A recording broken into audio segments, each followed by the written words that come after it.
This story is titled, My Mother Wants Me and My Siblings. To forgive our older brother for stealing our other brother's fiancée, years later, karma hit them so hard and now they are begging. Hey everyone, we put a lot of time and effort into finding these stories to keep bringing you the best content. If you enjoy what we do, it would mean the world if you hit that subscribe button. Your support really makes all the difference and keeps this journey going strong. Thanks so much for being here with me. Now let's start the video. OP starts by saying, I've always thought my family was different. Not in some dramatic movie-style way or anything, but just in how tight we were. Growing up, we had this unspoken rule about loyalty that our parents drilled into us like it was the most important thing in the world. Blood is thicker than water was practically the family motto. Our parents would always say that when they were gone, the only people we could truly rely on were each other. They had this weird way of teaching us about loyalty that looking back was kind of extreme. If one of us snitched on a sibling, it didn't matter who was in the wrong. Both of us would get punished. Like, if Mike stole candy and I tattled, we'd both lose TV privileges for a week. My mom would say, the problem isn't the candy, it's the broken trust. It made no sense to me as a kid, but now I get it. They weren't trying to raise perfect kids. They were trying to raise a family that stuck together no matter what. The thing is, it actually worked. My siblings and I grew up really close. There's Mike, the oldest at 29, who always had this golden aura around him. He was the typical firstborn son type, athletic, popular, and charming. He was the guy everyone wanted to be or be with. Then there's my older sister, Anna, who's 26 and probably the most level-headed of all of us.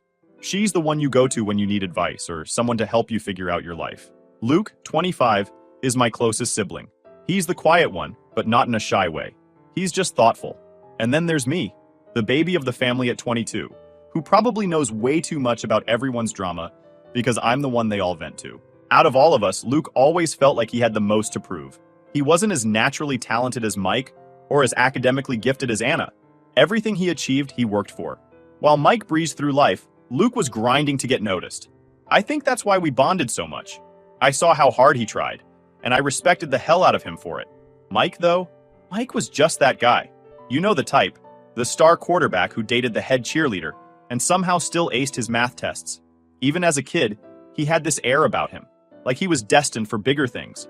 People were drawn to him, and he loved the attention. But while everyone else saw him as perfect, we knew he could be selfish. He wasn't mean or anything, just thoughtless. He'd take the last slice of pizza without asking or borrow your stuff without returning it. Small things that added up over time. But because he was Mike, no one ever called him out on it. My parents definitely played favorites, even if they didn't mean to.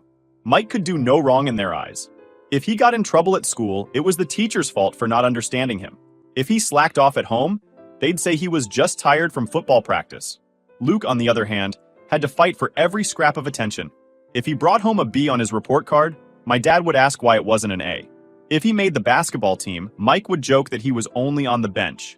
I could see it hurt him, even if he tried to laugh it off. But despite all that, Luke idolized Mike. He wanted so badly to impress him, to be seen as an equal. He worked out religiously to keep up with Mike's physique and even joined the same gym as him. He'd ask Mike for advice about girls, even though Mike's advice was always terrible. It was like he was chasing this impossible standard, trying to prove he was just as good, if not better. And honestly, I think Mike liked having Luke look up to him. It fed into his ego. For a while, though, everything seemed fine. Luke found his own way to stand out, working a great job and building a life he could be proud of. And then he met Sarah. Sarah was, well, she was perfect for Luke. At least that's what we all thought at the time. She was smart, funny, and kind of nerdy in a way that matched Luke's personality. She brought out this side of him that we hadn't seen before. More confident, more relaxed. When he proposed to her after 2 years of dating, we were all over the moon. He was the first of us to get engaged, and it felt like a milestone for the whole family. Even Mike seemed genuinely happy for him, which should have been my first red flag. Looking back, there were signs. Mike and Sarah got along a little too well. At first, it seemed harmless. Sarah was bubbly and outgoing, and Mike was his usual charming self. But sometimes their jokes felt like inside jokes, ones Luke wasn't part of. They'd sit next to each other at family dinners and talk like old friends. Luke never said anything, but I could tell it bothered him. He'd glance at them with this look I couldn't quite read. I didn't think much of it at the time because, like I said, loyalty was everything in our family. The idea that Mike would betray Luke in any way was unthinkable. We were raised to have each other's backs, no matter what. And Sarah? She seemed so genuinely in love with Luke that the thought of her straying never crossed my mind. Luke wasn't the type to open up about his feelings easily. He'd always been the strong, silent one in the family. So when he finally told me he was having doubts about Sarah and Mike, I could tell it wasn't something he'd decided on a whim. It wasn't like he wanted to believe it either. The way he said it, quietly, almost like he didn't want the words to exist, it broke my heart a little. We were sitting in my living room, just the two of us, when he dropped it on me. "Do you ever feel like Sarah and Mike are weirdly close?" he asked, staring down at the coffee table like it had the answer. "Weird how?" I asked, genuinely caught off guard. "I don't know," he said, rubbing the back of his neck. "It's just, sometimes it feels like they're too comfortable around each other, like they have their own thing going on. And I'm just there." I tried to brush it off at first.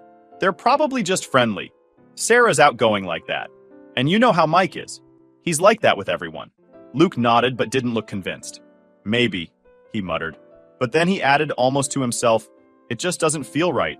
That night stuck with me. Not because I believed him right away, but because of how much it seemed to hurt him. Luke wasn't paranoid by nature. He didn't jump to conclusions or overreact. If he was feeling this way, it had to be for a reason. Still, I told myself it was just in his head. Sarah loved Luke. They were planning a wedding. Mike might have been selfish sometimes, but he wasn't cruel.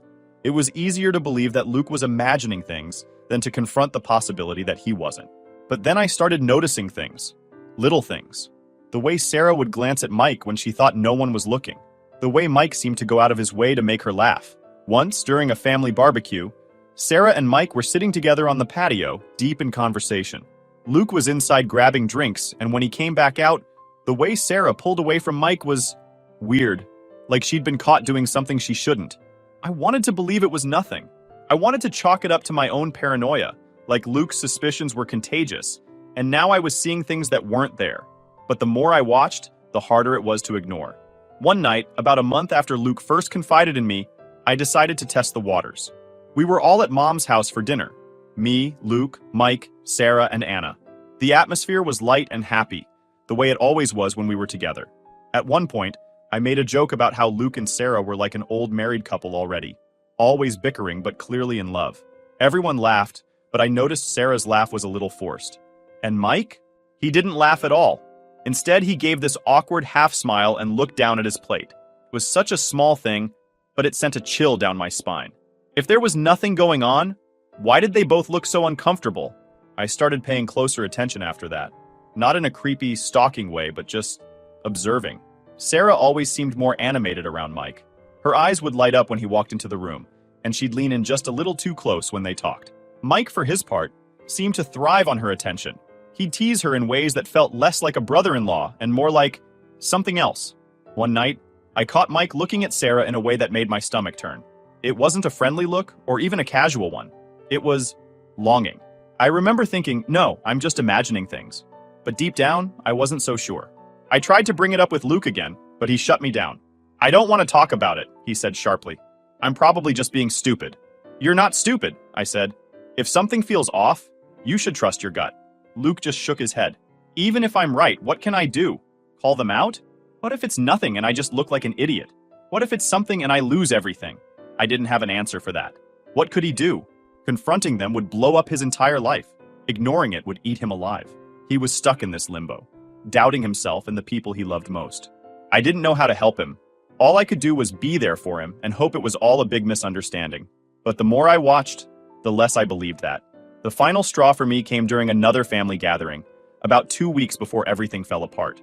We were playing a game of charades, and it was Sarah's turn. She was acting out something, probably a movie or a TV show, and Mike kept shouting out guesses. They were laughing, and the energy between them felt intimate, like they were the only two people in the room. Luke was sitting next to me, his jaw clenched so tight I thought his teeth might crack. When the game ended, he got up and went to the bathroom. He didn't come back for a long time. That night, I couldn't stop thinking about the way Sarah and Mike interacted. It wasn't just friendly. It wasn't even flirtatious. It was familiar, like they knew each other in a way they shouldn't. I wanted to believe I was wrong, but deep down I wasn't. And I think Luke knew it too. Looking back, I wish I'd said something sooner. Maybe if I had, things would have played out differently. Maybe I could have spared Luke some of the pain he was about to go through. But at the time, I was too scared to rock the boat, too scared to face the truth. And then the truth came out anyway. The day it all came out started like any other. I wasn't even home when it happened. I got a call from Luke in the middle of the night, his voice shaking like I'd never heard before. He didn't even make sense at first. It was like his words were tripping over each other, and I could hear how wrecked he was through the phone. All I caught were the words Sarah, Mike, and cheating. By the time I got to his place, he was sitting on the couch, head in his hands, looking like he'd just been hit by a truck. There was an empty beer bottle on the floor, and his phone was lying face down on the coffee table like it had betrayed him too. When he finally looked up at me, his eyes were red and swollen, and it was clear he hadn't stopped crying for hours. "She left," he said, his voice hoarse. "She fucking left. What do you mean she left? Where did she go?" I asked, trying to piece it together. "To Mike's." He spat the name out like it physically hurt him. She said she's in love with him, that she's been in love with him this whole time. It felt like the air got sucked out of the room. I sat down next to him, stunned. I didn't even know what to say. This wasn't just some fight or a relationship ending. This was our brother, the same guy who was supposed to have Luke's back, the guy we all grew up trusting implicitly. How could he do something like this? "She told me she's been sleeping with him for months," Luke continued, his voice breaking. "Months. While we were planning the wedding. While I thought she loved me. I didn't realize I was crying until I felt a tear roll down my cheek. I wasn't even sure who I was crying for. Luke, because he didn't deserve this. Or myself, because the family I thought I knew was crumbling right in front of me." Luke's phone buzzed, and we both stared at it like it was a bomb about to go off. He didn't pick it up, but I saw the name on the screen. "Mike. That asshole keeps calling," Luke said, his voice hardening. "What does he even want? To apologize? To explain? Like there's anything he can say that'll make this better." I didn't have an answer for that either. What could Mike possibly say? "Sorry I stole your fiancée?" It was so absurd that it almost didn't feel real. The next morning, after Luke finally passed out on the couch, I decided I couldn't just sit there and do nothing. I drove to Mike's house, barely able to see straight through the rage clouding my vision. When he opened the door, he looked like he hadn't slept either. Good. He didn't deserve to. "What the hell is wrong with you?" I snapped, not even waiting for him to say anything. "Do you have any idea what you've done?" Mike tried to interrupt, but I didn't let him. "No, shut up. You don't get to talk. You don't get to explain this away. You've destroyed him, Mike. Destroyed him. And for what? Some girl. Are you really that selfish?" "She's not just some girl," Mike finally said, his voice defensive. "I love her. I wanted to punch him. I've never wanted to hit someone so badly in my life." "You love her?" I repeated, my voice dripping with sarcasm. "Wow, that makes it all better, doesn't it? Forget the fact that she was your brother's fiancée. Forget the fact that you've ruined our family. As long as you're in love, it's fine, right?" Mike didn't say anything. He just stood there, looking at me like he was the victim in all of this. It made me sick. "You've always been selfish," I said, my voice shaking with anger. "But this is a whole new level. I hope she's worth it, Mike, because you've just lost the rest of us." And with that, I walked away. I didn't wait for him to respond because, honestly, I didn't care what he had to say. There was nothing he could say that would make this okay. When I got back to Luke's place, he was awake and sitting at the kitchen table, staring at his phone. He looked up at me, his eyes hollow. "Did you talk to him?" he asked. "Yeah," I said. It didn't help. Luke nodded like he expected that. "I don't think I can ever forgive him," he said quietly. "Or her." "You don't have to," I told him. "You don't owe them anything." Over the next few days, the news spread to the rest of the family. Anna was furious. Our dad was livid. He called Mike and tore into him, saying he was no son of his anymore. Our mom, though, she had a different reaction. "He's still your brother," she said when I talked to her. "People make mistakes. He's in love. You can't blame him for that." "Can't blame him?" I shot back. "He betrayed Luke. He betrayed all of us. How can you just brush that aside?" "Because he's my son," she said, her voice firm. "And I won't turn my back on him." It was like a slap in the face. How could she defend him after what he'd done? How could she expect the rest of us to just move on? But that's exactly what she did. She started visiting Mike and Sarah, acting like everything was fine, like our family hadn't been ripped apart. And every time she tried to get us to forgive him, it felt like she was choosing Mike over the rest of us. Over Luke. I wish I could say that was the end of it, but it wasn't. This wasn't something that could be swept under the rug. It was a betrayal that cut too deep, one that left scars none of us could ignore. And as much as I wanted to move on, to pretend like it didn't matter, I couldn't. Because every time I looked at Luke, I saw the damage Mike and Sarah had done. And it wasn't something any of us would forget. The fallout from Mike and Sarah's betrayal was like a slow-motion car crash. You see it coming, but there's no way to stop it. It didn't just ruin Luke, it tore our entire family apart. It's hard to even pinpoint when it started because once everything was out in the open, there was no going back. Luke was a shell of himself after that night. He stayed at my apartment for a while because he couldn't stand to be in the house he used to share with Sarah. Every little thing reminded him of her. The photos on the walls, the coffee mugs they'd bought together, the stupid TV shows they used to binge. He told me once that the silence was the worst part, like her absence was louder than her presence had ever been. I'd never seen Luke like this before. He was always the strong one, the guy who could handle anything. But now, he looked completely lost. He stopped going to the gym, stopped taking care of himself, and barely ate. I tried to get him out of the house, even just for a walk around the block, but he wasn't interested. He'd just sit on my couch staring at the TV, not really watching it, while his phone buzzed on the table. Mike kept calling. At first, Luke just ignored it, but eventually, he blocked his number. That didn't stop Mike from trying, though. He sent emails, texts from random numbers, even messages through mutual friends. He kept saying he wanted to talk, to explain, but Luke wasn't having it. "What's there to explain?" he said one day, his voice bitter. He wanted her, so he took her. End of story. Our dad was just as angry as Luke, but he showed it differently. He completely cut Mike off. To him, what Mike did wasn't just a betrayal, it was a failure of character, something Dad couldn't forgive. He called me after he found out and said, "That boy isn't my son anymore." I could hear the hurt in his voice, even though he was trying to sound tough. For Dad, loyalty was everything, and Mike had thrown it away. But Mom was a whole different story. She couldn't bring herself to cut Mike off, no matter how much he'd hurt the rest of us. "She's still my son," she kept saying, like that made everything okay. She started visiting Mike and Sarah at their new place, pretending like what they'd done wasn't the giant elephant in the room. Every time I tried to talk to her about it, she'd just brush me off. "You don't understand," she'd say. "He made a mistake, but he's still family." It wasn't just that she forgave Mike. It was that she expected us to do the same. She kept pushing Luke to talk to him, even going so far as to invite Mike over without telling Luke. I still remember the day Luke found out. Mom had planned a family dinner, acting like it was just a normal get-together. Luke agreed to come because he thought it would just be me, Anna, and our parents. But when he walked in and saw Mike sitting at the table, he froze. The tension in the room was suffocating. Luke didn't say a word. He just turned around and walked out. I followed him outside, where he was pacing back and forth, his hands clenched into fists. "Why would she do this?" he asked, his voice shaking with anger. "Why would she think this is okay?" I didn't have an answer.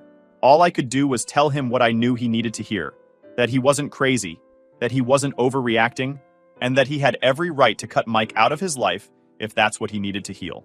After that, Luke stopped talking to Mom altogether. It wasn't a dramatic decision. There was no big fight or tearful goodbye. He just stopped picking up her calls. I think it hurt him more than he let on, but he couldn't keep dealing with her constant attempts to reconcile him with Mike. It was like she couldn't understand that some things can't be fixed. Anna handled things differently. She was furious, but in her quiet, calculated way. She told Mike exactly what she thought of him in one scathing phone call, and then blocked his number. She still talked to Mom, but their relationship became strained. Every time Mom brought up Mike, Anna would shut her down. "He's dead to me," she told her once. "Stop trying to bring him back." As for me, I was somewhere in the middle. I couldn't forgive Mike, but I couldn't bring myself to cut Mom off completely, even though her actions felt like a betrayal too. She kept trying to play the peacemaker, but all she was doing was making things worse. At one point, she even suggested we all go to therapy together. Her, Luke, Mike, and me. "We need to fix this," she said, like it was just a broken chair or a leaky faucet. "Fix what?" I snapped. "Luke doesn't need therapy with Mike. Mike needs to take a long look in the mirror and realize he's the problem." She didn't bring it up again after that. The final nail in the coffin came when Mike and Sarah got engaged. I don't know what I expected. Of course, they were going to get married eventually. But seeing the invitation in my mailbox still felt like a punch to the gut. They had the nerve to send it to all of us, like they thought we'd actually show up and celebrate their love. I didn't even tell Luke about it at first because I knew how much it would hurt him. But he found out anyway when Mom brought it up during one of her rare phone calls with him. She said I should go, Luke told me, his voice flat. That it's time to move on. Can you believe that? I could, unfortunately. Mom had been saying the same thing to me and Anna for months. Family is family, she kept saying. Like that was supposed to make everything better. None of us went to the wedding. Not me, not Luke, not Anna, and definitely not Dad. Mom went, of course.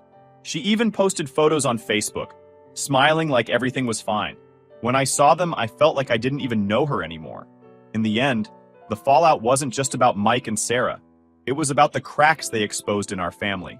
The loyalty we thought we had but didn't. Mike's betrayal was the spark, but Mom's refusal to acknowledge the damage made it worse. And now, nothing feels the same. After Mike and Sarah got engaged, the family split became official. It wasn't like we held a meeting or made some grand decision to go separate ways. It just happened naturally, like a crack in the foundation of a house. The damage was already done, and there was no going back. Mike and Sarah moved into their new life, and the rest of us tried to figure out how to navigate what was left of ours. Luke, understandably, had the hardest time. He stayed quiet about his feelings most of the time, but you could see the weight he was carrying. He wasn't the same person anymore. He used to be this driven, confident guy who could take on anything. But now, it was like he was just going through the motions. Work, sleep, repeat. He'd stopped talking about the future, stopped mentioning any of the things he used to be excited about. It was like a piece of him had been stolen, and he didn't know how to get it back. We all adjusted in different ways. Dad became colder, more distant. He wasn't the type to share his emotions in the first place. But after Mike's betrayal, it was like he put up an even higher wall. He refused to acknowledge Mike or Sarah's existence, even in casual conversation. If someone accidentally brought them up, he'd change the subject immediately. For him, they were gone. Simple as that. He wouldn't even entertain the idea of reconciliation, which was one of the few things I actually agreed with him on. Anna threw herself into work. She was already a busy person, but now it felt like she was using her job as a way to escape the family drama. She'd always been the mediator, the one who tried to keep the peace, but even she couldn't fix this. I think that realization hit her hard. She stopped coming to family dinners, stopped answering Mom's calls as often. It wasn't that she didn't care. It was more like she couldn't deal with it anymore. And then there was Mom. Out of everyone, she seemed the most determined to pretend like everything was fine.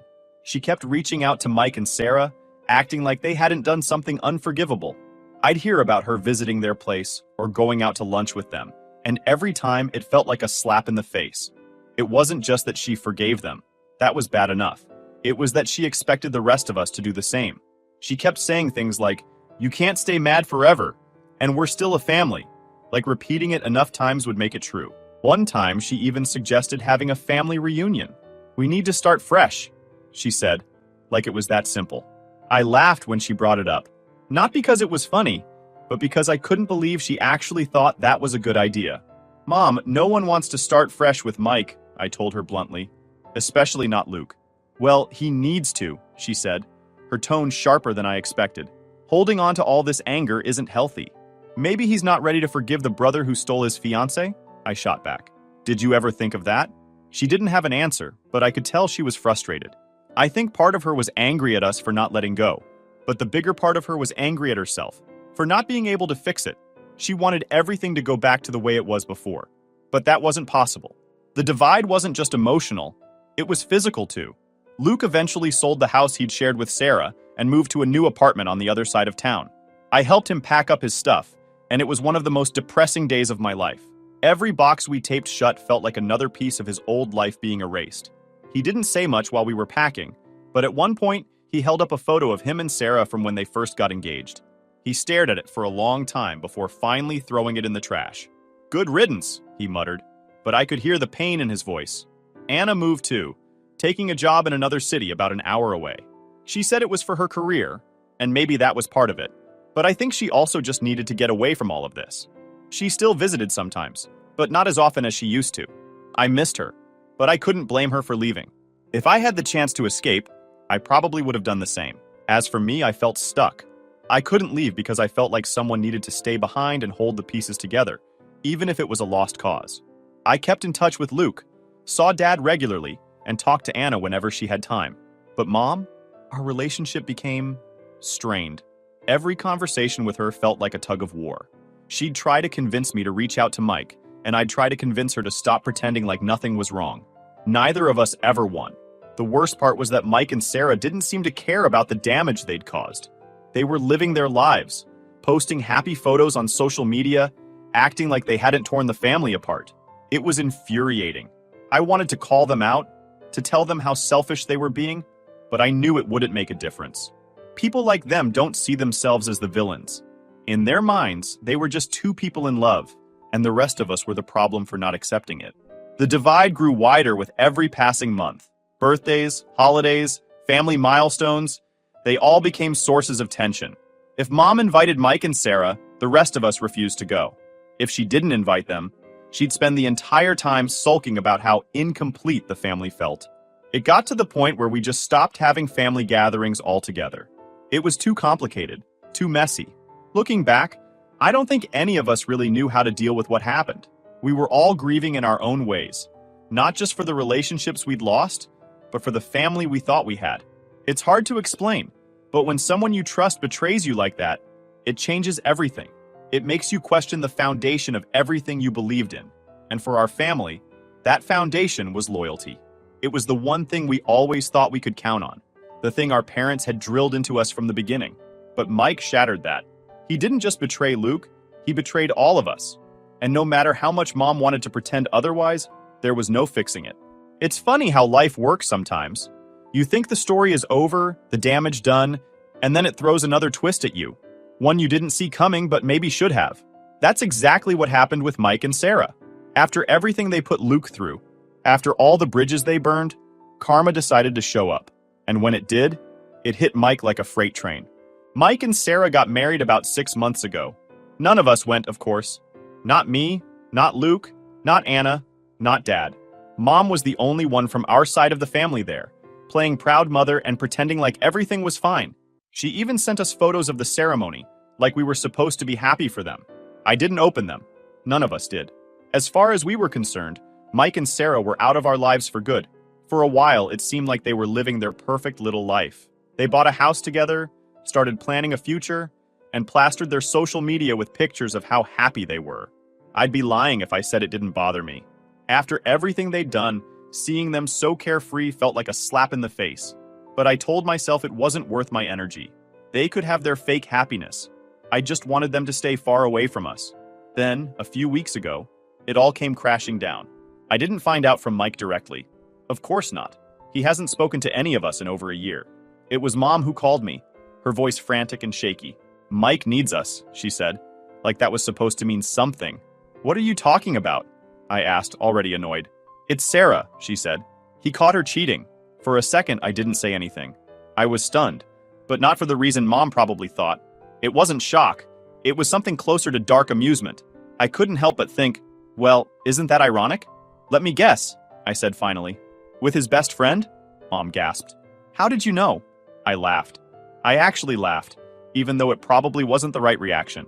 "Because that's exactly what he did to Luke," I said. "Looks like karma finally caught up with him." Mom didn't appreciate that. She started going on about how heartbroken Mike was, how he needed his family now more than ever, how we should all rally around him to support him through this. "He made a mistake," she said, as if we hadn't heard that line 1,000 times before. "But he's still your brother." "Mom," I said, cutting her off. "Mike didn't just make a mistake. He destroyed Luke. He tore this family apart. And now you want us to feel sorry for him because Sarah did to him what he did to Luke? Are you serious?" "He's hurting," she insisted. "He didn't deserve this." "Neither did Luke," I snapped. "But you didn't seem to care about that when it was happening." Mom got quiet after that, but I could tell she wasn't giving up. She kept calling, trying to guilt us into reaching out to Mike. She even tried to play the family card again, saying we needed to come together and forgive. But for once, none of us budged. Not Luke, not Anna, not Dad. We were all on the same page. Mike made his bed, and now he had to lie in it. The thing is, I don't feel sorry for him. I can't. This is exactly what he brought on himself. He betrayed Luke in the worst possible way, and now he's getting a taste of his own medicine. I hate to say it, but there's a part of me that feels satisfied knowing he finally understands what he put Luke through. Maybe that makes me a bad person, but after everything that's happened, I don't care anymore. Luke, though, Luke surprised me. When I told him about what happened, I expected him to be angry, or maybe even happy that Mike was suffering. But he just shrugged. Figures, he said, like it didn't even matter to him anymore. Sarah's always been like that. He just didn't want to see it. Does it make you feel better? I asked, curious. He thought about it for a moment before shaking his head. Not really. It doesn't change anything. He's still out of my life, and that's not going to change. Luke's response made me realize how far he's come. He's not angry anymore.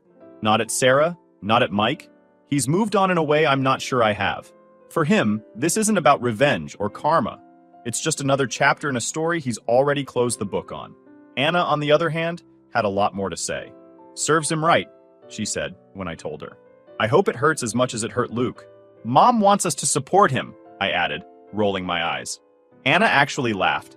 Yeah, that's not happening. If Mom wants to coddle him, she can. But don't expect me to play along. And then there's Dad. He hasn't said much about it, but I can tell he's not interested in mending fences.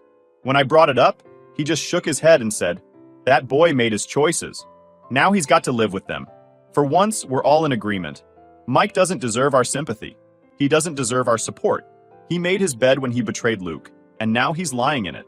If Mom wants to keep pretending like he's some tragic victim, that's her choice. But the rest of us? We're done. At the end of the day, this isn't about revenge or schadenfreude. It's about loyalty. Mike broke that loyalty when he chose Sarah over his brother, over his family. He can't expect us to come running back now just because things didn't work out the way he wanted. Life doesn't work like that. So, no, I'm not going to support Mike. None of us are, and honestly, I think that's the way it should be. He made his choices, and now he's dealing with the consequences. That's not our problem anymore. As far as I'm concerned, my family is Luke, Anna, Dad, and me. The rest? They can figure it out on their own.